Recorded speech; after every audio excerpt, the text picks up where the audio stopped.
Chairperson এবং সাবেক প্রধানমন্ত্রী বেগম খালেদা জিয়ার দ্রুত সুস্থতার জন্য জুমা নামাজের পর সারা দেশে বিশেষ দোয়া মাহফিল অনুষ্ঠিত হচ্ছে। এই মুহূর্তে রাজধানীর মিরপুর 10 নম্বরে ফকির বাড়ি মসজিদ থেকে যুক্ত হয়েছেন সহকর্মী রাজু আহমেদ। রাজু, সেখানকার সবশেষ কি পরিস্থিতি, মানুষের উপস্থিতি কেমন দেখছেন এই দোয়া মাহফিলে?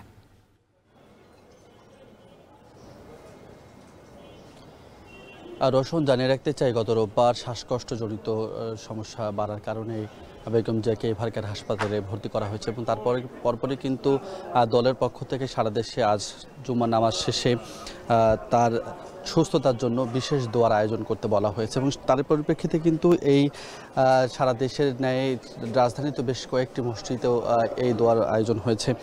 আমরা নামাজের আগে এসেছি, নামাজ চলাকালীন সময় এখন পর্যন্ত অবস্থান করছে। এখানে মানুষের উপস্থিতি বেশ ভালো এবং একই সঙ্গে নামাজ শেষে এখানে বিশেষ একটি দোয়া হয়েছে। এখানে জানিয়ে রাখতে চাই যে উত্তরে আহ্বায়ক আমিনুল হক তিনি এখানে উপস্থিত আছেন এবং তিনি এখানে নামাজের আগে বক্তব্য প্রদান করেছেন।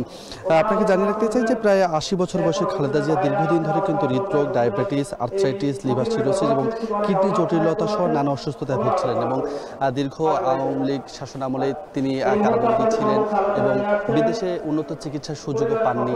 ফলে তার পরিবার এবং দলের পক্ষ থেকে অভিযোগ করা হয় যে বিভিন্নভাবে আসলে তাকে হত্যার নানা চেষ্টা করা হয়েছিল, স্লো পয়জনিং করা হয়েছিল।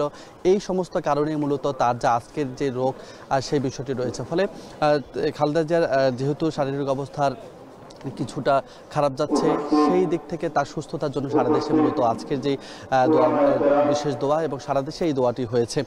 শুধুমাত্র এটি না, রাজধানী জুড়ে আরও বেশ কয়েকটি মসজিদ আমরা ঘুরে এসেছি নামাজের আগে, আর সেগুলোতেও কিন্তু এই বিশেষ দোয়ার যে প্রস্তুতি সেটি আমরা লক্ষ্য করেছি। ফলে এখন পর্যন্ত এখানকার প্রস্তুতি যদি জানাই, এখানে বিপুল সংখ্যক মানুষ তারা নামাজ আদায় করতে এসেছেন এবং নামাজ আদায় এসে খালেদা জিয়ার জন্য দোয়ার যে আয়োজন ছিল বিশেষ দোয়া, সেই দোয়ায় তারা অংশগ্রহণ করেছেন। ফলে এখন পর্যন্ত দেখছেন যে মানুষ নামাজ শেষও বিপুল সংখ্যক মানুষ তারা এখানে মূলত অপেক্ষায় আছেন। কিছুক্ষণের মধ্যেই আমিনুল হক তিনি মসজিদ থেকে বের হবেন, তারপরে মূলত দলের পক্ষ থেকে আরও বিস্তারিত বিষয় হয়তো বা তিনি জানতে পারবেন। রোশন, এই ছিল আসলে আমার কাছে সর্বশেষ।